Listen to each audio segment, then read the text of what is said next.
TV16 Toronto ਦੇਖ ਰਹੇ ਸਾਰੇ ਦਰਸ਼ਕਾਂ ਨੂੰ ਮੇਰੇ ਵੱਲੋਂ ਯਾਨੀ ਕਿ KS ਪਾਲ ਵੱਲੋਂ ਸਤਿ ਸ਼੍ਰੀ ਅਕਾਲ ਜੀ। ਮੈਂ ਹਾਜ਼ਰ ਹਾਂ ਜੀ ਤੁਹਾਡੀ ਕਚਹਿਰੀ 'ਚ ਪ੍ਰੋਗਰਾਮ ਲੈ ਕੇ ਖੁੱਲਾ ਸੱਦਾ। ਉਮੀਦ ਕਰਦਾ ਕਿ ਅੱਜ ਵਾਲਾ ਪ੍ਰੋਗਰਾਮ ਵੀ ਤੁਹਾਨੂੰ ਪਸੰਦ ਜਿਹੜਾ ਹੈ ਉਹ ਆਵੇਗਾ। ਆਪਾਂ ਅੱਜ ਗੱਲਬਾਤ ਜਿਹੜੀ ਆ ਉਹ ਇੱਕ ਖਾਸ ਵਿਸ਼ੇ ਦੇ ਉੱਤੇ ਕਰਾਂਗੇ। ਇਸ ਵਿਸ਼ੇ ਦੇ ਉੱਤੇ ਗੱਲਬਾਤ ਜਿਹੜੀ ਆ ਆਪਾਂ ਇਸ ਕਰਕੇ ਵੀ ਕਰਨੀ ਜ਼ਰੂਰੀ ਆ ਕਿ ਜਦੋਂ ਇਹ ਸਰਕਾਰ ਪੰਜਾਬ ਦੀ ਬਣੀ ਆ, ਪੰਜਾਬ ਦੀ ਸਰਕਾਰ ਬਣਨ ਦੇ ਨਾਲ ਲੋਕਾਂ ਦੀਆਂ ਇੱਕ ਅਲੱਗ ਤਰ੍ਹਾਂ ਦੀਆਂ ਉਮੀਦਾਂ ਜਿਹੜੀਆਂ ਨੇ ਉਹ ਖੜੀਆਂ ਹੋਈਆਂ।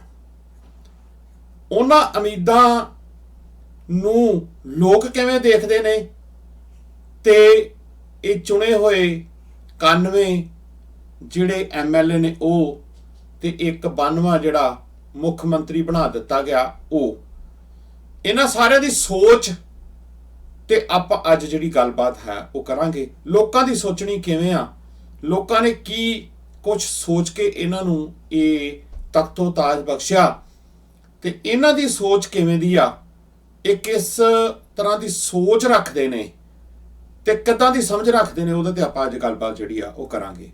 ਉਮੀਦ ਕਰਦਾ ਤੁਹਾਨੂੰ ਪਸੰਦ ਆਵੇਗੀ।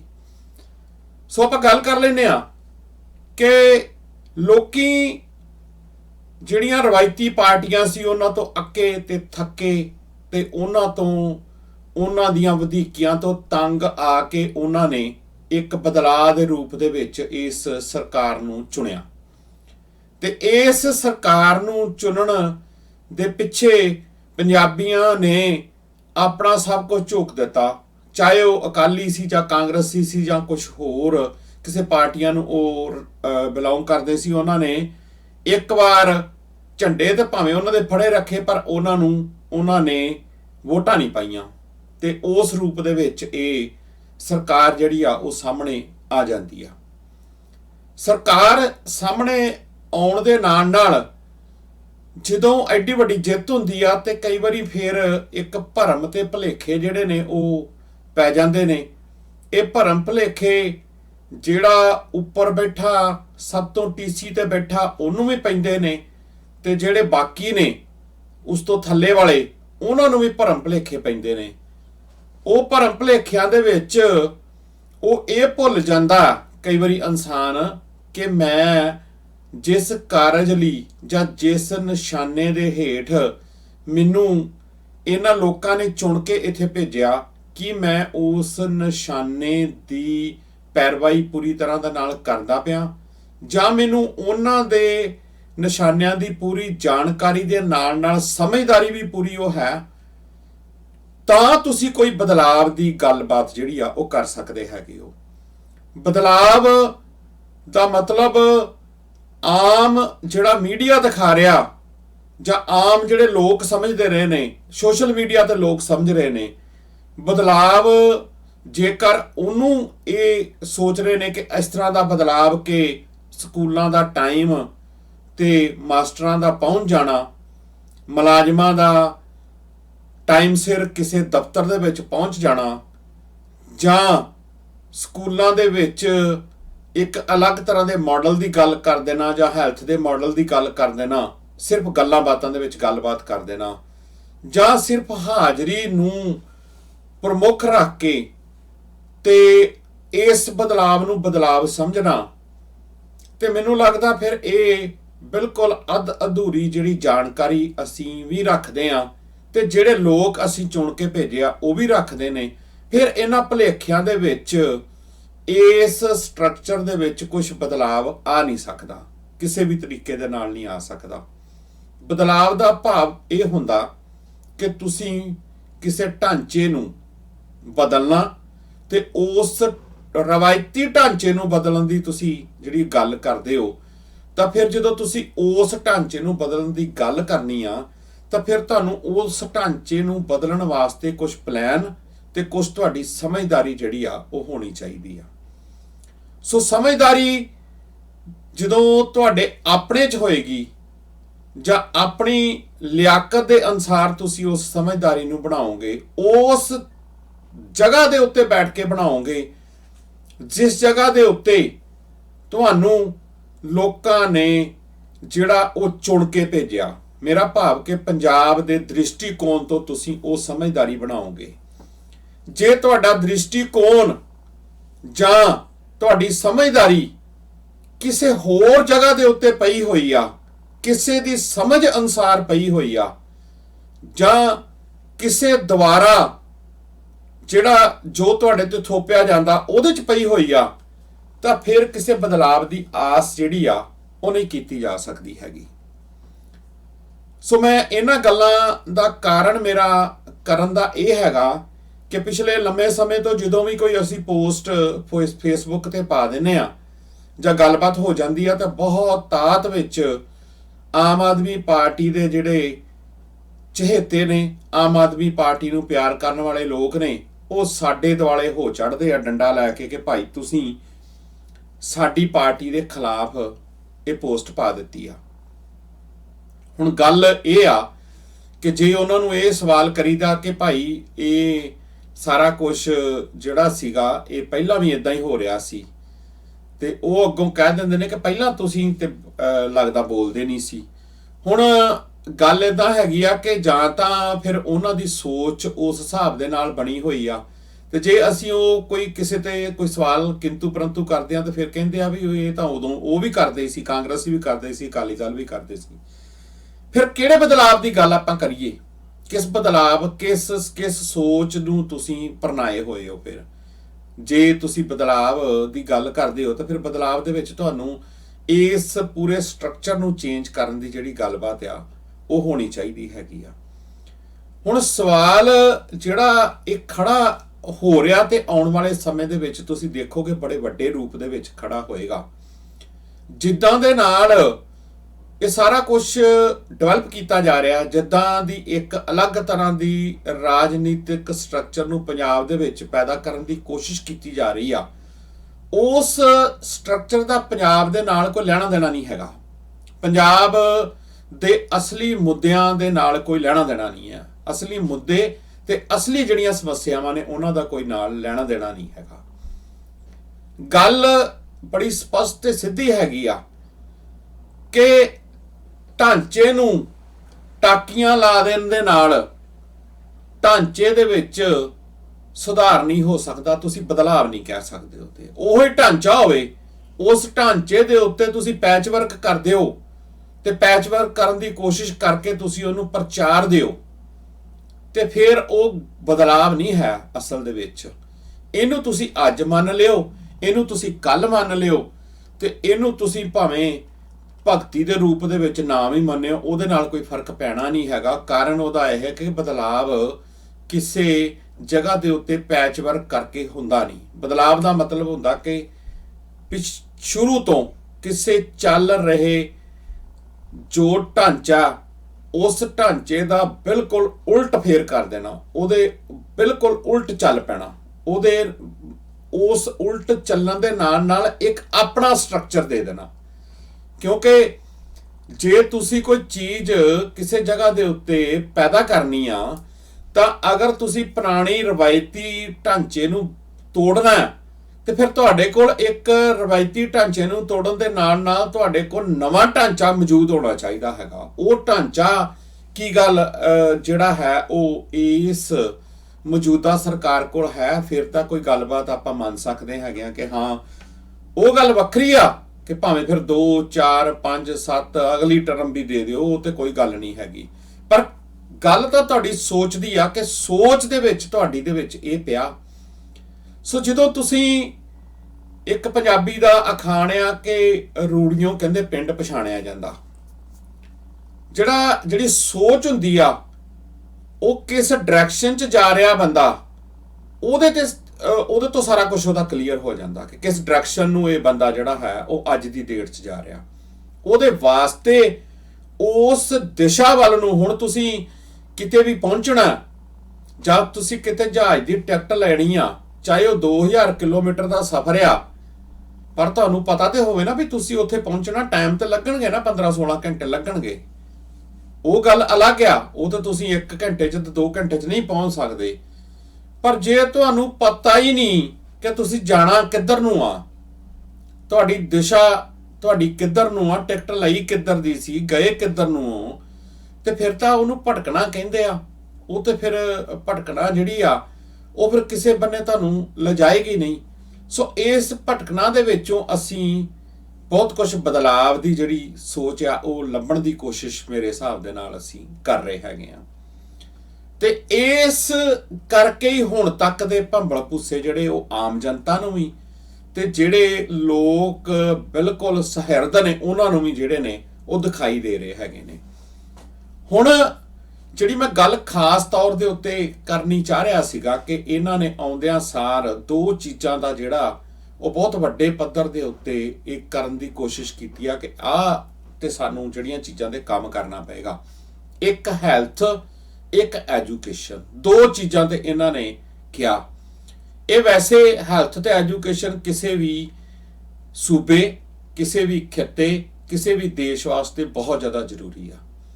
ਐਜੂਕੇਸ਼ਨ ਤੁਸੀਂ ਕੀ ਦੇ ਰਹੇ ਹੋ ਇਹ ਬਹੁਤ ਵੱਡੀ ਗੱਲ ਹੁੰਦੀ ਆ। ਐਜੂਕੇਸ਼ਨ ਤੁਸੀਂ ਕਿੱਦਾਂ ਦੇ ਰਹੇ ਹੋ ਇਹ ਉਸ ਤੋਂ ਵੀ ਵੱਡੀ ਗੱਲ ਹੁੰਦੀ ਆ। ਤੇ ਐਜੂਕੇਸ਼ਨ ਦੇ ਵਿੱਚ ਤੁਸੀਂ ਪੜ੍ਹਾ ਕੀ ਰਹੇ ਹੋ, ਕੰਟੈਂਟ ਕੀ ਦੇ ਰਹੇ ਹੈਗੇ ਹੋ, ਉਹ ਉਸ ਤੋਂ ਵੱਡੀ ਗੱਲ ਹੁੰਦੀ ਹੈਗੀ ਆ। ਹੁਣ ਇਹ ਤਿੰਨਾਂ ਹੀ ਜਿਹੜੀਆਂ ਚੀਜ਼ਾਂ ਨੇ ਇਹ ਜਦੋਂ ਤੁਸੀਂ ਇਹਨਾਂ ਨੂੰ ਦੇਖਦੇ ਹੋ ਤਾਂ ਆਮ ਬੰਦਾ ਇਹਨੂੰ ਰਲ ਗੱਡ ਕਰ ਦਿੰਦਾ ਹੈਗਾ ਵੀ ਗੱਲ ਤਾਂ ਇੱਕੋ ਹੀ ਹੈ ਜੀ, ਇਹ ਤਾਂ ਇਹਦੇ ਵਿੱਚ ਕੋਈ ਫਰਕ ਤਾਂ ਲੱਗਦਾ ਨਹੀਂ। ਬਹੁਤ ਵੱਡਾ ਫਰਕ ਆ। ਫਰਕ ਪਹਿਲਾ ਇਹ ਆ ਕਿ ਤੁਸੀਂ ਆਪਣੇ ਐਜੂਕੇਸ਼ਨ ਸਿਸਟਮ ਦੇ ਵਿੱਚ ਚੱਲ ਰਹੇ ਜਿਹੜਾ ਰਵਾਇਤੀ ਢੰਗ ਆ ਉਹਨੂੰ ਤੁਸੀਂ ਬਦਲਣ ਤੋਂ ਬਗੈਰ ਅਗਰ ਤੁਸੀਂ ਕਿਸੇ ਬਦਲਾਵ ਦੀ ਭਾਲ ਦੇ ਵਿੱਚ ਹੋ ਤਾਂ ਫੇਰ ਬਦਲਾਵ ਆ ਨਹੀਂ ਸਕਦਾ ਹੈਗਾ। ਕਿਉਂਕਿ ਬਦਲਾਵ ਦਾ ਮਤਲਬ ਤਾਂ ਸਿਰਫ ਸਿੱਧਾ ਤੇ ਸਪਸ਼ਟ ਇਹ ਆ ਕਿ ਤੁਸੀਂ ਢਾਂਚੇ ਨੂੰ ਠੀਕ ਕਰਨਾ, ਪੈਚ ਵਰਕ ਕੇ ਮਾਸਟਰਾਂ ਦਾ ਟਾਈਮ ਸਿਰ ਸਕੂਲ ਦੇ ਵਿੱਚ ਪਹੁੰਚਣਾ, ਟਾਈਮ ਸਿਰ ਛੁੱਟੀ ਤੇ ਟਾਈਮ ਸਿਰ ਮਿਡ ਡੇ ਮੀਲ ਮਿਲਣਾ, ਇਹ ਸਮੱਸਿਆਵਾਂ ਨੇ ਸਾਰੀਆਂ। ਇਹ ਸਮੱਸਿਆਵਾਂ ਪੈਦਾ ਹੋਈਆਂ ਨੇ ਪਰ ਤੁਸੀਂ ਲੋਕਾਂ ਨੂੰ ਇਹ ਕਹਿ ਕੇ ਸਰਕਾਰ ਬਣਾਈ ਆ ਕਿ ਅਸੀਂ ਬਦਲਾਵ ਜਿਹੜਾ ਹੈ ਉਹ ਬਦਲਾਵ ਕਰਨੇ ਆ। ਫਿਰ ਤੁਸੀਂ ਛੜੱਪਾ ਜਿਹੜਾ ਮਾਰਦੇ ਹੋ ਉਹ ਤੁਸੀਂ ਇੱਕ ਦਿੱਲੀ ਮਾਡਲ ਦਾ ਜਿਹੜਾ ਉਹ ਲਿਆ ਕੇ ਕਿ ਦਿੱਲੀ ਦੇ ਸਕੂਲ ਦੇਖੋ ਤੁਸੀਂ। ਇਹ ਮੇਰਾ ਕਹਿਣ ਦਾ ਭਾਵ ਇਹ ਹੈਗਾ ਕਿ ਡਾਇਰੈਕਸ਼ਨ ਦੀ ਗੱਲ ਆ ਕਿ ਜਿਹੜੀ ਇਹ ਚੀਜ਼ ਕਰਦੇ ਆ ਕੀ ਇਹਨਾਂ ਨੂੰ ਉਹ ਸਾਰੇ ਬਦਲਾਵ ਦੇ ਵਿੱਚ ਕੋਈ ਇਹਨਾਂ ਦੀ ਸਮਝਦਾਰੀ ਵੀ ਹੈ ਕਿ ਜਾਂ ਸਿਰਫ ਇਹ ਗੱਲਾਂ ਬਾਤਾਂ ਹੀ ਆ ਸਾਰੀਆਂ ਦੀਆਂ ਸਾਰੀਆਂ ਹੀ। ਕਿਉਂਕਿ ਜਿੱਦਾਂ ਮੈਂ ਪਹਿਲਾਂ ਗੱਲ ਕਹੀ ਹੈ ਕਿ ਤੁਹਾਡੀ ਦਿਸ਼ਾ ਦਾ ਪਤਾ ਲੱਗ ਜਾਂਦਾ ਤੁਸੀਂ ਜਾਣਾ ਕਿੱਧਰ ਨੂੰ ਆ। ਸੋ ਜਦੋਂ ਤੁਸੀਂ ਮਾਡਲ ਦੀ ਗੱਲ ਕਰਦੇ ਹੋ ਦਿੱਲੀ ਦੇ ਮਾਡਲ ਦੀ, ਸੋ ਦਿੱਲੀ ਦਾ ਕਿਹੜਾ ਕਿੱਥੇ ਉੱਥੇ ਜਿਹੜਾ ਹੈ ਜਿੱਥੇ ਭਾਂਤ ਦੀ ਲੱਕੜੀ ਤੇ ਉਹਨਾਂ ਦਾ ਜਿਹੜਾ ਰਹਿਣ ਸਹਿਣ ਤੇ ਉਹਨਾਂ ਦਾ ਜਿਹੜਾ ਐਜੂਕੇਸ਼ਨ ਸਿਸਟਮ ਆ ਜਾਂ ਉਹਨਾਂ ਦੇ ਵਿੱਚ ਪੜ੍ਹਾਇਆ ਜਾਣ ਵਾਲਾ ਕੰਟੈਂਟ ਆ ਉਹ ਪੰਜਾਬ ਦੇ ਵਿੱਚ ਕਿਸੇ ਵੀ ਤਰੀਕੇ ਦੇ ਨਾਲ ਫਿੱਟ ਨਹੀਂ ਬੈਠਦਾ। ਕਿਸੇ ਵੀ ਤਰੀਕੇ ਨਾਲ 1% ਵੀ ਕਿਸੇ ਤਰੀਕੇ ਦੇ ਨਾਲ ਫਿੱਟ ਨਹੀਂ ਬੈਠਦਾ।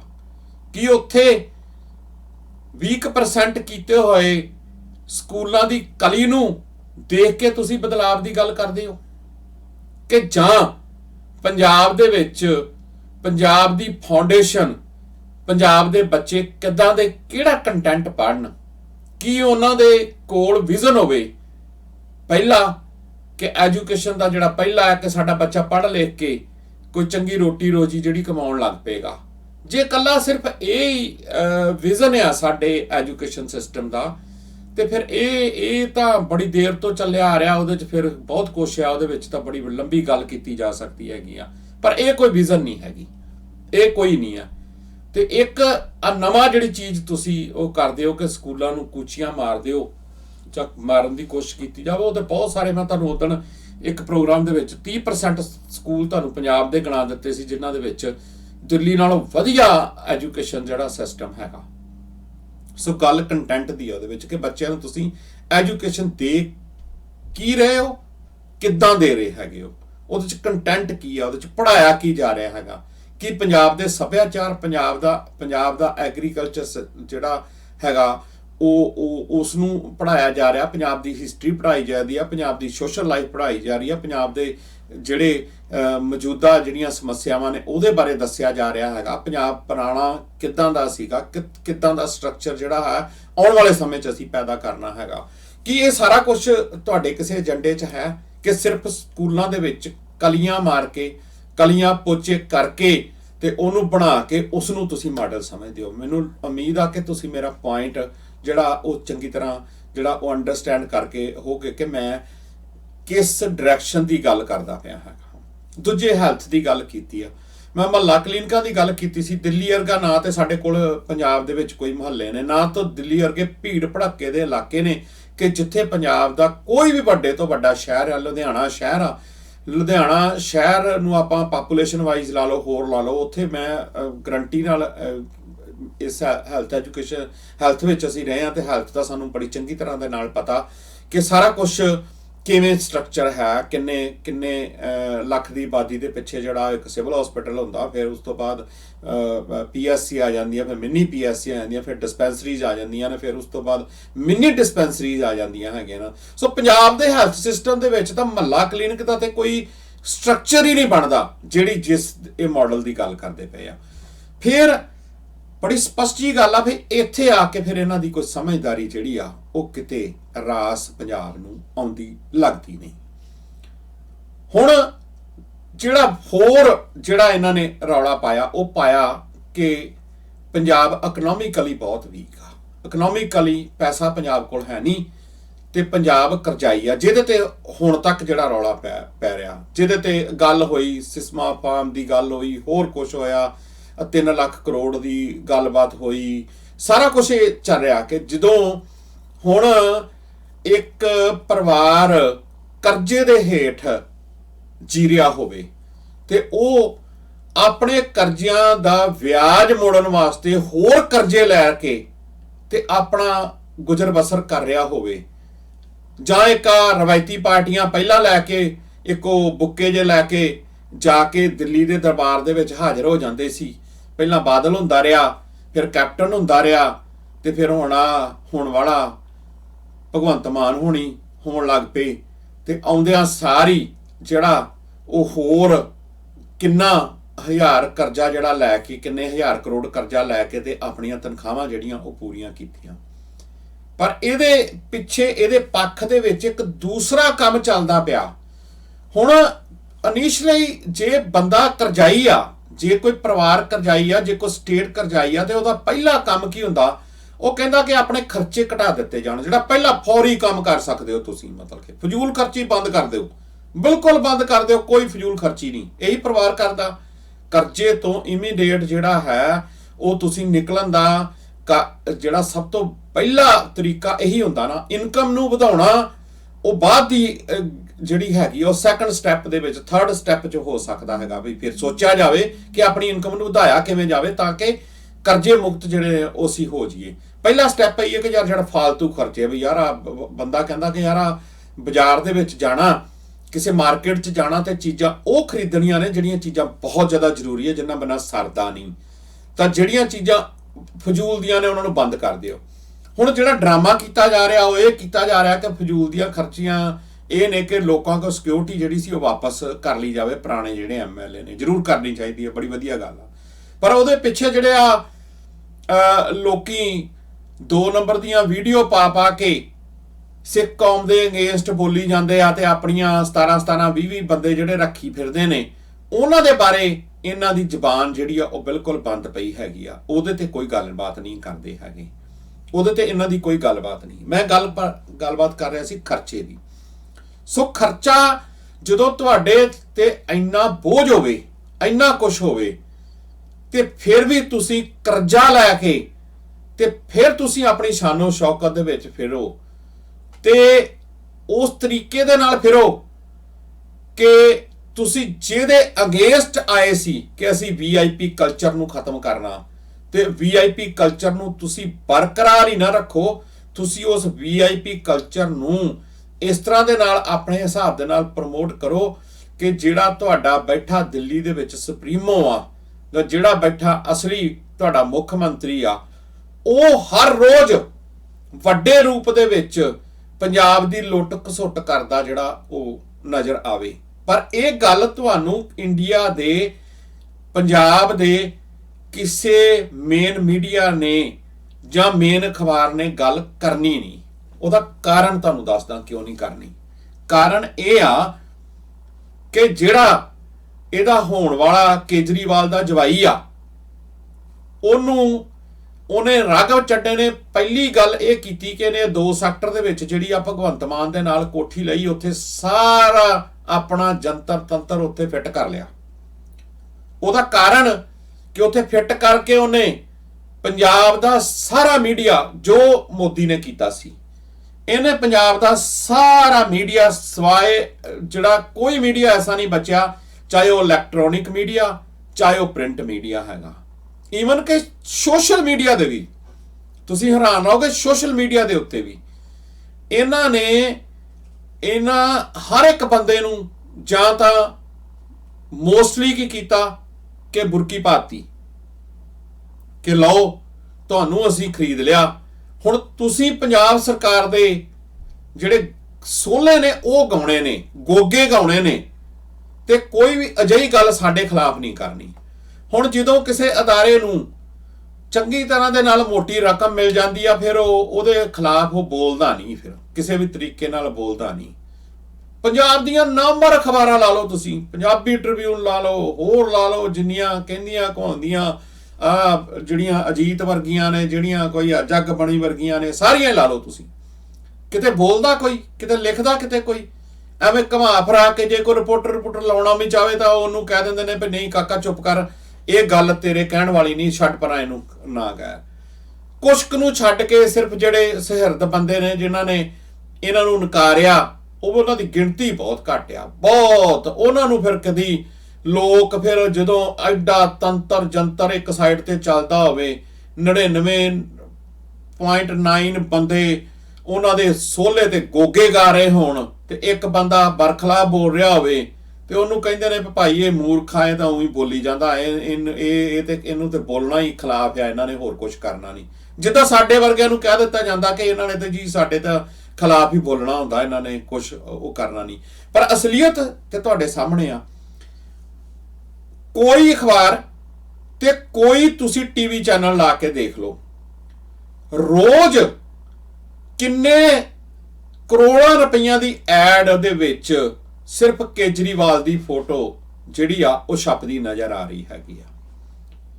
ਇਹ ਸਾਰਾ ਕੁਝ ਪਬਲਿਕ ਰਿਲੇਸ਼ਨ ਜਿਹੜਾ ਆਫਿਸਰ ਡਿਪਾਰਟਮੈਂਟ, ਜਿਹੜਾ ਆਫਿਸ ਦਾ ਇਹਨਾਂ ਦਾ ਡਿਪਾਰਟਮੈਂਟ ਆ, ਉੱਥੋਂ ਤੁਸੀਂ ਆਰਟੀਆਈ ਪਾ ਕੇ ਕਢਾ ਲਓ ਕਿ ਹੁਣ ਤੱਕ 2 ਮਹੀਨੇ ਦੇ ਵਿੱਚ ਪੰਜਾਬ ਸਰਕਾਰ ਕਿੰਨੇ ਹਜ਼ਾਰ ਕਰੋੜ ਰੁਪਈਆ ਜਿਹੜਾ ਉਹ ਪਬਲਿਸਿਟੀ ਤੇ ਖਰਚ ਕਰ ਚੁੱਕੀ ਆ। ਤੁਹਾਡੀਆਂ ਅੱਖਾਂ ਖੁੱਲ ਜਾਣਗੀਆਂ ਇੱਕ ਵਾਰ ਕਿ ਇੰਨੀ ਲੁੱਟ ਪੰਜਾਬ ਦੇ ਸਿਰ ਤੋਂ, ਇੰਨੀ ਲੁੱਟ। ਤੇ ਆ ਰਾਘਵ ਚੱਡੇ ਦੇ ਬਿੱਲ ਕਢਾ ਕੇ ਦੇਖ ਲਓ ਤੁਸੀਂ, ਜਿਹੜੇ ਆ ਵੱਡੇ ਵੱਡੇ ਹੋਟਲਾਂ ਦੇ ਨੇ, ਕਿ ਜਿੱਥੋਂ ਇਹ ਜਾ ਕੇ ਥੱਲੇ ਕਿਤੇ 7 ਸਟਾਰ ਤੋਂ ਥੱਲੇ, 5 ਸਟਾਰ ਤੋਂ ਥੱਲੇ ਇਹ ਗੱਲ ਹੀ ਨਹੀਂ ਕਰਦਾ ਹੈਗਾ। ਕਿੰਨਾ ਇਹਨੇ ਉੱਥੇ ਅੰਦਰ ਆਪਣਾ ਜਿਹੜਾ IT ਸੈੱਲ ਜਿਹੜਾ ਹੈ ਰੱਖਿਆ। ਫਿਰ ਹੋਰ ਤੇ ਹੋਰ ਪੰਜਾਬ ਦੇ ਵਿੱਚ ਇੱਕ ਹੋਰ ਕਲਚਰ ਪੈਦਾ ਕੀਤਾ ਜਾ ਰਿਹਾ। ਪੰਜਾਬ ਦੇ ਹੀ ਕੁਝ ਅਜਿਹੇ ਕੁਝ ਲਿਆ ਕੇ ਦਿੱਲੀ ਤੋਂ, ਤੇ ਕੁਝ ਪੰਜਾਬ ਦੇ ਵਿੱਚ ਹਰ MLA ਦੇ ਨਾਲ ਇੱਕ ਬੰਦਾ ਅਸਿਸਟੈਂਟ ਜਿਹੜਾ ਉਹ ਜੋੜ ਦਿੱਤਾ ਕਿ ਇਹ ਬੰਦਾ MLA ਕਿਹਨੂੰ ਮਿਲਦਾ, ਕਿਹਦੇ ਨਾਲ ਕਿਹੋ ਜੀ ਗੱਲਬਾਤ ਕਰਦਾ, ਕਿੱਦਾਂ ਦੇ ਬੰਦਿਆਂ ਦੇ ਨਾਲ ਇਹਦੀ ਜਿਹੜੀ ਹੈ ਉਹ ਉੱਠਣੀ ਬੈਠਣੀ ਹੈਗੀ ਆ, ਤੇ ਕੀ ਗੱਲਬਾਤ ਇਹ ਕਰ ਰਿਹਾ, ਈਵਨ ਕਿ ਉਹ ਬੰਦਾ ਖਾ ਕੀ ਰਿਹਾ, ਪੀ ਕੀ ਰਿਹਾ, ਇੱਥੋਂ ਤੱਕ ਦੀ ਜਾਣਕਾਰੀ ਜਿਹੜੀ ਆ ਉਹ ਅਰਵਿੰਦ ਕੇਜਰੀਵਾਲ ਨੂੰ ਰੋਜ਼ ਰਿਪੋਰਟ ਹੁੰਦੀ ਆ, 92 ਦੇ 92 ਦੀ ਸਮੇਤ ਇਹਦੀ ਭਗਵੰਤ ਮਾਨ ਦੀ। ਇਹ ਗੱਲ ਭਗਤਾਂ ਦੇ ਜਿਹੜੀ ਆ ਉਹ ਪਚਣੀ ਨਹੀਂ, ਡਾਈਜੈਸਟ ਨਹੀਂ ਹੋਣੀ। ਪਰ ਤੁਸੀਂ ਧਿਆਨ ਦੇ ਨਾਲ ਦੇਖੋ, ਕਿਸੇ ਟੀਵੀ ਚੈਨਲ ਦੇ ਉੱਤੇ ਹਰ 7 ਜਾਂ 8 ਮਿੰਟ ਬਾਅਦ ਐਡਵਰਟਾਈਜ਼ਮੈਂਟ ਆ ਰਹੀ ਹੈ ਜਿੱਥੇ ਤੇ ਕੇਜਰੀਵਾਲ ਦਿਖਾਈ ਦੇ ਰਿਹਾ ਹੈਗਾ। ਕੀ ਗੱਲ ਹੋਰ ਪੰਜਾਬ ਸਰਕਾਰ ਨੂੰ ਕੋਈ ਕੰਮ ਨਹੀਂ ਰਹਿ ਗਿਆ ਹੈਗਾ? ਜਦੋਂ ਸਰਕਾਰ ਕੀ ਪੰਜਾਬ ਤਾਂ ਕਰਜ਼ੇ ਦੇ ਪੂਰੀ ਸਿਰ ਤੋਂ ਲੈ ਕੇ ਪੈਰਾਂ ਤੱਕ ਡੁੱਬਿਆ ਪਿਆ, ਤੇ ਤੁਸੀਂ ਕਰੋੜਾਂ ਰੁਪਈਆ ਰੋਜ਼ ਜਿਹੜਾ ਉਹ ਇਸ ਚੀਜ਼ ਦੇ ਉੱਤੇ ਲਾ ਰਹੇ ਹੈਗੇ ਹੋ ਕਿ ਅਸੀਂ ਆਹ ਕਰਤਾ, ਅਸੀਂ ਆਹ ਕਰਤਾ, ਇਹ ਆਹ ਕਰਦਾ। ਉਹ ਭਾਈ ਜਿਹੜੀ ਚੀਜ਼ ਕਿਸੇ ਨੇ ਕੀਤੀ ਹੁੰਦੀ ਉਹ ਤਾਂ ਦਿਖ ਜਾਂਦੀ ਆ, ਉਹਨੂੰ ਪ੍ਰਚਾਰਨ ਦੀ ਕੀ ਲੋੜ ਆ?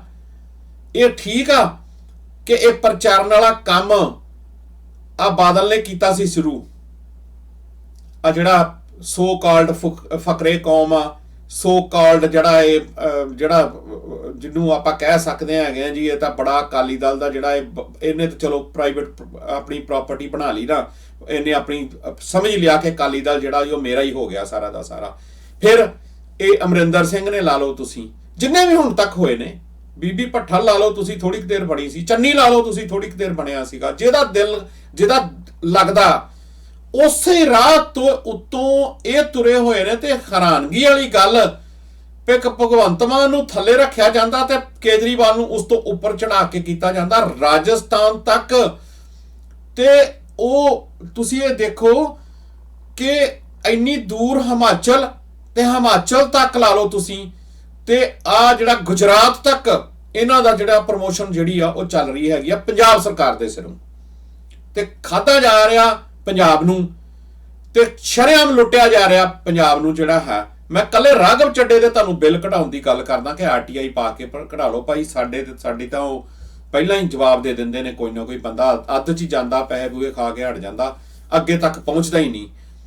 ਸੋ ਤੁਸੀਂ ਕਢਾ ਕੇ ਦੇਖ ਲਓ, ਤੁਹਾਡੀਆਂ ਅੱਖਾਂ ਖੁੱਲ ਜਾਣਗੀਆਂ ਕਿ ਪੰਜਾਬ ਨੂੰ ਇਹਨਾਂ 2 ਮਹੀਨਿਆਂ ਦੇ ਵਿੱਚ ਕਿੰਨੇ ਹਜ਼ਾਰ ਕਰੋੜ ਰੁਪਏ ਨਾਲ ਇਹਨਾਂ ਨੇ ਲੁੱਟ ਲਿਆ। ਤੇ ਹੱਲੇ ਲਾਲਾ ਇਮਾਨਦਾਰ ਆ, ਤੇ ਹੱਲੇ ਲਾਲਾ ਜਿਹੜਾ ਹੈਗਾ ਉਹ ਬਹੁਤ ਜ਼ਿਆਦਾ ਜੀ ਸਾਡਾ, ਤੇ ਉਹ ਜਿਹੜਾ ਲੋਕੀ ਉਹਨੂੰ ਪੂਜੀ ਚਲੀ ਜਾਂਦੇ ਨੇ, ਰੱਜ ਕੇ ਪੂਜੀ ਜਾਂਦੇ ਆ। ਉਹ ਜੇ ਤੁਸੀਂ ਕੋਈ ਕੰਮਕਾਰ ਕਰੋਗੇ ਦੁਨੀਆ ਦੇ ਸਾਹਮਣੇ ਆ ਜਾਣਾ, ਨੌਕਰੀਆਂ ਮਿਲਣਗੀਆਂ, ਲੋਕ ਵੀਡੀਓ ਆਪਣੇ ਆਪ ਪਾ ਦੇਣਗੇ। ਤੁਸੀਂ ਕੋਈ ਕੰਮ ਕਰੋਗੇ ਲੋਕ ਆਪਣੇ ਆਪ ਦਿਖ ਜਾਏਗਾ ਉਹਨਾਂ ਨੂੰ ਵੀ ਆ ਕਰ ਦਿੱਤਾ। ਬਿਲਕੁਲ ਉਹਦੇ ਵਾਸਤੇ ਤੁਹਾਨੂੰ ਮਸ਼ਹੂਰੀ ਦੀ ਕੀ ਜ਼ਰੂਰਤ ਆ? ਜੇ ਤੁਹਾਡੇ ਕੋਲ ਕੰਮ ਕੀਤਾ ਤਾਂ ਲੋਕ ਹੀ ਆਪੇ ਕਹਿ ਦੇਣਗੇ ਨਾ। ਜੇ ਲੋਕ ਪੁੱਠਾ ਬੋਲ ਸਕਦੇ ਨੇ ਤੇ ਲੋਕ ਚੰਗਾ ਵੀ ਬੋਲ ਸਕਦੇ ਆ ਜੇ ਤੁਸੀਂ ਕੋਈ ਚੰਗਾ ਕੰਮ ਕਰੋਗੇ। ਤੇ ਉਹਦੇ ਵਾਸਤੇ ਤੁਹਾਨੂੰ ਇਸ਼ਤਿਹਾਰ ਦੇਣ ਦੀ ਜ਼ਰੂਰਤ ਪਵੇ, ਆਪਣੇ ਆਪ ਨੂੰ ਪ੍ਰਾਪੇਗੰਡਾ ਕਰਨ ਦੀ ਜ਼ਰੂਰਤ ਪਵੇ, ਤਾਂ ਫਿਰ ਤੇ ਉਹੋ ਹੀ ਜਿਹੜਾ ਪ੍ਰਚਲਿਤ ਮੋਦੀ ਵਾਲਾ ਕੰਮ ਆ ਉਹ ਕੀਤਾ ਜਾ ਰਿਹਾ। ਹੁਣ ਸਵਾਲ ਇੱਥੇ ਪੈਦਾ ਹੋ ਰਿਹਾ ਹੈਗਾ, ਜਿਹੜੀ ਮੈਨੂੰ ਆਪਣੇ ਤੌਰ ਦੇ ਉੱਤੇ ਬੜੀ ਜਿਹੜੀ ਸੀਕ੍ਰੀਟਿਵ ਇਨਫੋਰਮੇਸ਼ਨ ਆ ਕਿ ਅਸਲ ਦੇ ਵਿੱਚ ਇਹ 91 ਤੇ 92 ਜਿਹੜਾ ਇਸ ਟਾਈਮ ਦੇ ਉੱਤੇ ਮੁੱਖ ਮੰਤਰੀ ਹੈਗਾ ਭਗਵੰਤ ਮਾਨ, ਅਸਲ 'ਚ ਭਗਵੰਤ ਮਾਨ ਹੈ ਤਾਂ ਅੰਦਰੋਂ ਬਹੁਤ ਤੰਗ ਆ, ਇਹ 'ਚ ਕੋਈ ਸ਼ੱਕ ਨਹੀਂ ਹੈ। ਕਿਉਂਕਿ ਜਿੱਦਾਂ ਦਾ ਸਟਰਕਚਰ ਪੈਦਾ ਕਰ ਦਿੱਤਾ ਗਿਆ ਉਹਦੇ 'ਚ ਸਾਹ ਲੈਣਾ ਬਹੁਤ ਔਖਾ ਸਾਹ ਲੈਣਾ। ਕਿਉਂਕਿ ਤੁਸੀਂ ਮੁੱਖ ਮੰਤਰੀ ਹੋ ਤੇ ਤੁਹਾਨੂੰ ਪੁੱਛੇ ਕੁਛ ਨਾ ਜਾਵੇ, ਸਿਰਫ ਤੁਹਾਨੂੰ ਉਸ ਵੇਲੇ ਕਿ ਭਾਈ ਇਸ ਜਗ੍ਹਾ ਦੇ ਉੱਤੇ ਜਾ ਕੇ ਆਹ ਚੀਜ਼ ਮਾੜੀ ਜੀ ਕਰਨੀ ਹੈ, ਕਿਸੇ ਯੂਨੀਵਰਸਿਟੀ 'ਚ ਜਾਣਾ ਤੇ ਉੱਥੇ ਜਾ ਕੇ ਨਾਲ ਖੜ ਜਾਣਾ, ਫੋਟੋ ਖਿਚਾ ਲੈਣੀ ਆ, ਇੰਨਾ ਕੁ ਕੰਮ ਆ। ਬਾਕੀ ਸਾਰਾ ਕੁਝ ਜਿੰਨਾ ਵੀ ਸਟਰਕਚਰ ਹੈ, ਜਿਹੜਾ ਵੀ ਸਟਰਕਚਰ ਪੰਜਾਬ ਗਵਰਨਮੈਂਟ ਦਾ ਹੈ, ਉਹ ਸਾਰਾ ਦਾ ਸਾਰਾ ਜਿਹੜਾ ਹੈ ਉਹ ਰਾਘਵ ਚੱਡਾ ਦੇਖ ਰਿਹਾ। ਤੇ ਰਾਘਵ ਚੱਡਾ ਸਾਰੀ ਰਿਪੋਰਟ ਜਿਹੜੀ ਉਹ ਕੇਜਰੀਵਾਲ ਨੂੰ ਕਰਦਾ ਪਿਆ ਕਿ ਕੌਣ ਕੀ ਖਾਂਦਾ। ਈਵਨ ਦਨ ਕਿ ਭਗਵੰਤ ਮਾਨ ਇੱਕ ਖੁੱਲੀ ਜੇਲ੍ਹ ਦੇ ਵਿੱਚ ਜਿਹੜਾ ਬੰਦਾ ਹੁੰਦਾ ਨਾ, ਉਸ ਤਰ੍ਹਾਂ ਦੇ ਹਾਲਾਤਾਂ ਦੇ ਵਿੱਚ ਭਗਵੰਤ ਮਾਨ ਜਿਹੜਾ ਉਹ ਰਹਿ ਰਿਹਾ। ਤੁਹਾਨੂੰ ਇਹ ਸੁਣ ਕੇ ਥੋੜਾ ਜਿਹਾ ਅਜੀਬ ਲੱਗੇਗਾ, ਪਰ ਤੁਸੀਂ ਕਦੀ ਉਹਦੇ ਚਿਹਰੇ ਤੇ ਦੇਖਿਓ ਤੁਸੀਂ। ਸੋ ਜਿਹੜਾ ਬੰਦਾ ਖੁੱਲੀ ਜੇਲ੍ਹ 'ਚ ਰਹਿ ਰਿਹਾ ਵਾ, ਜੇਲ੍ਹ ਤਾਂ ਜੇਲ੍ਹ ਹੀ ਆ, ਚਾਹੇ ਉਹ ਖੁੱਲੀ ਹੋਵੇ ਤੇ ਜਾਂ ਉਹ ਬੰਦ ਹੋਵੇ।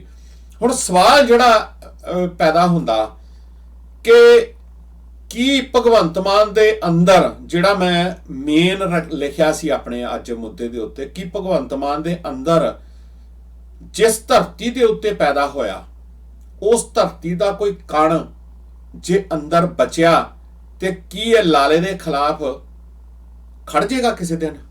ਕਿ ਲਾਲੇ ਦੇ ਖਿਲਾਫ ਇਹ ਆਣ ਕੇ ਇਹ ਕਹਿ ਦੇਗਾ ਵੀ ਭਾਈ ਵੋਟਾਂ ਤੇਰੇ ਮੂੰਹ ਨੂੰ ਨਹੀਂ ਪਈਆਂ, ਪੰਜਾਬ ਦੇ ਲੋਕਾਂ ਨੇ ਵੋਟਾਂ ਪਾਈਆਂ ਮੇਰੇ ਮੂੰਹ ਨੂੰ, ਪੰਜਾਬ ਦੇ ਲੋਕਾਂ ਨੂੰ ਜਵਾਬਦੇਹ ਹੈਗਾ ਮੈਂ, ਪੰਜਾਬ ਦਾ ਮੁੱਖ ਮੰਤਰੀ ਹੈਗਾ ਮੈਂ, ਪੰਜਾਬ ਨੂੰ ਮੈਂ ਆਪਣੇ ਤੇ ਇਹਦੀਆਂ ਸਮੱਸਿਆਵਾਂ ਦੀ ਜਿਹੜੀ ਸਮਝਦਾਰੀ ਮੈਨੂੰ ਆ ਉਹ ਕਿਸੇ ਹੋਰ ਨੂੰ ਨਹੀਂ ਹੋ ਸਕਦੀ। ਇਹ ਫਿਰ ਖੁਦ ਭਗਵੰਤ ਮਾਨ ਨੂੰ ਇਹ ਸੋਚਣਾ ਪਏਗਾ ਕਿ ਕੀ ਉਹਨੂੰ ਵੀ ਪੂਰੀ ਤਰ੍ਹਾਂ ਦੇ ਨਾਲ ਜਾਣਕਾਰੀ ਹੈ ਕਿ ਸਿਰਫ ਉਹਨੇ ਵੀ ਆਪਣਾ ਇੱਕ ਭਰਮ ਹੀ ਪਾਲ ਲਿਆ ਕਿ ਮੈਨੂੰ ਸਭ ਕੁਝ ਪਤਾ ਤੇ ਮੈਂ ਸਿਰਫ ਇੰਨਾ ਹੀ ਲੋਕਾਂ ਨੂੰ ਕਹਿ ਦਿੰਨਾ ਕਿ ਮੈਨੂੰ ਪੰਜਾਬ ਪ੍ਰਤੀ ਬਹੁਤ ਪਿਆਰ ਆ। ਬਾਰ-ਬਾਰ ਇਹ ਗੱਲ ਕਹਿਣ ਵਾਲੀ ਜਿਹੜੀ ਆ ਉਹ ਹੁੰਦੀ ਨਹੀਂ। ਜੇ ਤੁਹਾਨੂੰ ਪੰਜਾਬ ਪ੍ਰਤੀ ਪਿਆਰ ਆ ਤੇ ਫਿਰ ਤੁਹਾਨੂੰ ਪੰਜਾਬੀ ਪੁੱਤ ਹੋਣ ਦਾ ਜਿਹੜਾ ਅਸਲੀ ਜਿਹੜਾ ਮਾਦਾ ਉਹ ਸਾਹਮਣੇ ਲੈ ਕੇ ਆਉਣਾ ਪਊਗਾ, ਉਹ ਖੜਨਾ ਪਏਗਾ ਫਿਰ ਉਹਦੇ ਖਿਲਾਫ। ਉਹ ਲਾਲੇ ਦੇ ਖਿਲਾਫ ਤੁਹਾਨੂੰ ਆਪਣੀ ਇੱਕ ਜਿਹੜੀ ਆ ਛਵੀ ਉਹ ਬਣਾ ਕੇ ਸਾਹਮਣੇ ਆਉਣਾ ਪਊਗਾ। ਤੇ ਜੇ ਘੁੱਟ ਕੇ ਇਦਾਂ ਕਰੀ ਜਾਣਾ ਤੇ ਲਾਲਾ ਇੱਕ ਦਿਨ ਫਿਰ ਇੰਨਾ ਕੁ ਜ਼ਿਆਦਾ ਤੁਹਾਡੇ ਉੱਤੇ ਭਾਰੂ ਪੈ ਜਾਏਗਾ ਵੀ ਫਿਰ ਬਾਕੀਆਂ ਦਾ ਜਿੱਦਾਂ ਹਾਲ ਕੀਤਾ, ਚੰਗੇ ਬੰਦਿਆਂ ਨੂੰ ਨਹੀਂ ਬਖਸ਼ਿਆ ਗਿਆ ਇਸ ਪਾਰਟੀ ਦੇ ਵਿੱਚ, ਉਹਨਾਂ ਨੂੰ ਲਾਂਭੇ ਕਰ ਦਿੱਤਾ ਗਿਆ, ਉਹਨਾਂ ਨੂੰ ਬਿਲਕੁਲ ਜਿਹੜਾ ਉਹ ਬੇੜੀ ਬੇਹਰਾਮੀ ਦੇ ਨਾਲ ਜਿਹੜਾ ਹੈ ਉਹ ਇਸ ਪਾਰਟੀ ਤੋਂ ਲਾਂਭੇ ਕੀਤਾ ਗਿਆ। ਕਿਤੇ ਹਾਲ ਭਗਵੰਤ ਮਾਨ ਕਿਤੇ ਇਹੀ ਹਾਲ ਤੇਰਾ ਨਾ ਕਰ ਦੇਣੇ, ਕਿਉਂਕਿ ਕਾਰਨ ਇਹ ਹੈ ਕਿ ਕਿਤੇ ਫਿਰ ਕਈ ਵਾਰੀ ਅਸੀਂ ਸੋਚਦੇ ਇੰਨੀ ਕੁ ਦੇਰ ਕਰ ਬੈਠਨੇ ਆ ਵੀ ਫਿਰ ਬਾਅਦ ਵਿੱਚ ਅੱਕੀ ਪਲਾਈ ਹੱਥ ਮਾਰਨ ਤੋਂ ਇਲਾਵਾ ਕੁਝ ਵੀ ਨਹੀਂ ਬਚਦਾ। ਕਿਉਂਕਿ ਪਿੱਛੇ ਜਿਹੜੇ ਬੈਠੇ ਨੇ ਉਹ ਵੀ ਇੰਨੇ ਕੀਲੇ ਨੇ, ਉਹ ਵੀ ਕੀਲ ਕੇ ਡੱਬੀ 'ਚ ਪਾਏ ਨੇ। ਜਾਣਦੇ ਤੁਸੀਂ ਸਭ ਕੁਝ ਹੋ, ਸਿਰਫ ਆਪਣੀ ਬੋਲਦੇ ਨਹੀਂ। ਪਰ ਜੇ ਪੰਜਾਬੀ ਪੁੱਤ ਹੋਣ ਦਾ ਮਾਦਾ ਅੰਦਰ ਪਿਆ ਨਾ ਤੇ ਫਿਰ ਇਹਨੂੰ ਜਗਾਉਣਾ ਪਊਗਾ। ਤੇ ਜੇ ਕਿਤੇ ਮਾੜਾ ਮੋਟਾ ਮਨ ਦੇ ਵਿੱਚ ਇਹ ਹੈ ਕਿ ਮੈਂ ਸਿੱਖਾਂ ਦੇ ਘਰ ਪੈਦਾ ਹੋਇਆ ਤੇ ਭਾਈ ਮੈਂ ਤਾਂ ਆਜ਼ਾਦ ਪੈਦਾ ਹੋਇਆ ਤੇ ਆਜ਼ਾਦੀ ਮੈਂ ਪਸੰਦ ਕਰਦਾ, ਤੇ ਲਾਲਾ ਮੈਨੂੰ ਕਿਸੇ ਮਿੱਠੀ ਜੇਲ੍ਹ 'ਚ ਸੁੱਟ ਕੇ ਜਿਹੜਾ ਹੈ ਉਹ ਮੇਰੇ ਕੋਲ ਖੁੱਲੀ ਜੇਲ੍ਹ ਦੇ ਵਿੱਚ ਮੇਰੇ ਕੋਲ ਕੰਮ ਕਰਾਈ ਚਲੀ ਜਾ ਰਿਹਾ, ਤੇ ਫਿਰ ਐਦਾਂ ਪੰਜਾਬ ਨਾ ਬਚਣਾ ਨਾ ਚੱਲਣਾ, ਨਾ ਸਟਰਕਚਰ ਬਦਲਣਾ, ਨਾ ਕੁਝ ਬਦਲਾਵ ਜਿਹੜਾ ਹੋ ਸਕਦਾ। ਸੋ ਪੰਜਾਬੀ ਜਿਹੜੀ ਕੌਮ ਆ ਇਹਦੇ ਉੱਤੇ ਅਗਰ ਤੁਸੀਂ ਰਾਜ ਕਰਨਾ ਜਾਂ ਪੰਜਾਬੀਆਂ ਦੇ ਨਾਲ ਤੁਸੀਂ ਚੱਲਣਾ ਤੇ ਫਿਰ ਇਹਨਾਂ ਦੇ ਘਰ ਤੱਕ ਤੁਹਾਡੇ ਦਿਲ ਦੇ ਅੰਦਰ ਘਰ ਜਿਹੜਾ ਉਹ ਜਾ ਕੇ ਬਣਾਉਣਾ ਪਏਗਾ। ਨਹੀਂ ਤੇ ਫਿਰ ਇਹ ਢਾਹ ਬੜੀ ਜਲਦੀ ਦਿੰਦੇ ਆ, ਇਹ ਫਿਰ ਛੱਡਦੇ ਕੁਛ ਨਹੀਂ, ਇਹ ਫਿਰ ਨਾਲ ਦੀ ਨਾਲ ਜਿਹੜਾ ਹੈ ਉਹਦਾ ਹਿਸਾਬ ਕਿਤਾਬ ਜਿਹੜਾ ਉਹ ਬਰਾਬਰ ਕਰ ਦਿੰਦੇ ਆ। ਸੋ ਕਿਤੇ ਦੇਰ ਨਾ ਹੋ ਜਾਵੇ। ਮੈਂ ਤਾਂ ਇਹੀ ਕਹਾਂਗਾ ਕਿ ਭਾਈ ਜੇ ਤੁਸੀਂ ਕੁਛ ਆਪਣੇ ਆਪ ਨੂੰ ਬਦਲਾਵ ਦੀ ਗੱਲ ਕਰਦੇ ਹੋ ਤੇ ਫਿਰ ਜਿਹੜੇ 91 ਨੇ ਉਹ ਵੀ ਕੁਛ ਆਪਣੇ ਪੰਜਾਬ ਦੀ ਜਿਹੜੀ ਮਿੱਟੀ ਆ ਉਹਦੀ ਕੋਈ ਕਦਰ ਕਰਨ ਤੇ ਉਹਦੀ ਕੋਈ ਜਿਹੜੀ ਆ ਇੱਜ਼ਤ ਮਾਣ ਰੱਖਣ। ਤੇ ਜਿਹੜਾ 92 ਜਿਹੜਾ ਮੁੱਖ ਮੰਤਰੀ ਬਣਾਇਆ ਉਹਨੂੰ ਵੀ ਇਹ ਸੋਚਣਾ ਚਾਹੀਦਾ ਕਿ ਭਾਈ ਜੇ ਕਿਸੇ ਹੰਨੇ ਬੰਨੇ ਲੱਗਣਾ ਤੇ ਫਿਰ ਲਾਲੇ ਦੀਆਂ ਕਾਰਵਾਈਆਂ ਕਰਕੇ ਨਹੀਂ, ਫਿਰ ਪੰਜਾਬੀ ਪੁੱਤ ਹੋਣ ਦਾ ਮਾਣ ਹਾਸਲ ਕਰਕੇ ਇਹ ਸਾਰਾ ਕੁਝ ਹੋ ਪਾਉਣਾ। ਸੋ ਉਮੀਦ ਕਰਦਾ ਕਿ ਤੁਹਾਨੂੰ ਇਹ ਪ੍ਰੋਗਰਾਮ ਪਸੰਦ ਆਇਆ ਹੋਵੇਗਾ। ਬਾਕੀ ਆਪਾਂ ਕੱਲ ਵਾਲੇ ਪ੍ਰੋਗਰਾਮ 'ਚ ਨਵੇਂ ਟੌਪਿਕ ਦੇ ਨਾਲ ਤੁਹਾਡੀ ਕਚਹਿਰੀ 'ਚ ਹਾਜ਼ਰੀ ਲਵਾਵਾਂਗੇ। ਸੋ ਭੈ ਕਹੂ ਕੋ ਦੇਤ ਨਾ ਨੈਪੈ ਮਾਨ ਤਾਨ, ਨਾਨਕ ਨਾਮ ਚੜ੍ਹਦੀ ਕਲਾ, ਤੇਰੇ ਭਾਣੇ ਸਰਬੱਤ ਦਾ ਭਲਾ। ਵਾਹਿਗੁਰੂ ਜੀ ਕਾ ਖਾਲਸਾ, ਵਾਹਿਗੁਰੂ ਜੀ ਕੀ ਫਤਿਹ।